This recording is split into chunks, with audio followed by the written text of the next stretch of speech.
வாங்க இன்றைக்கி வந்து நம்ம பழைய இட்லியை வந்து பொடி பொடியாக கட் பண்ணி அதை வந்து பொடி இட்லியாக செய்ய போகிறோம். இப்போ வந்து இது நைட்டு சுட்ட இட்லி, பழைய இட்லி. இது வந்து பொடி பொடியாக கட் பண்ணி எடுத்துகிட்டு வந்துடலாம். பாருங்கள், நல்லா பொடி பொடியாக கட் பண்ணி எடுத்துகிட்டு வந்தாச்சு. இந்த மாதிரி கட் பண்ணிக்கோங்க, நல்லாயிருக்கும். பார்க்குறதுக்கே பஞ்சு மாதிரி இருக்குது. அடுத்தது நம்ம தாளித்து விட்றலாம். எண்ணெய் கொஞ்சம் ஊற்றிக்கலாம். அடுப்பு பற்றி வச்சு பாண்டில் சட்டி வச்சு எண்ணெய் கொஞ்சம் ஊற்றிக்கலாம்.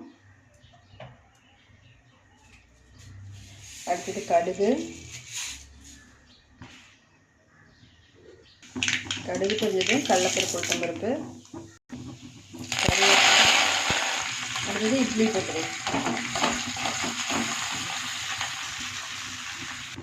இட்லியில் உப்பு இருக்கும், அதனால் கொஞ்சமாக உப்பு போட்டுக்கலாம்.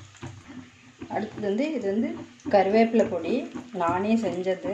இது இதில் போட்டுக்கலாம்.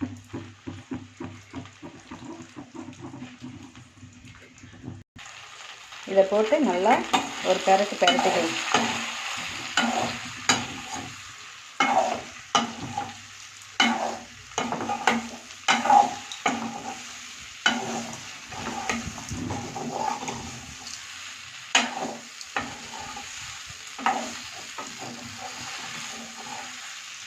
அவ்வளோதாங்க, சூப்பரான பொடி இட்லி ரெடி ஆயிடுச்சு.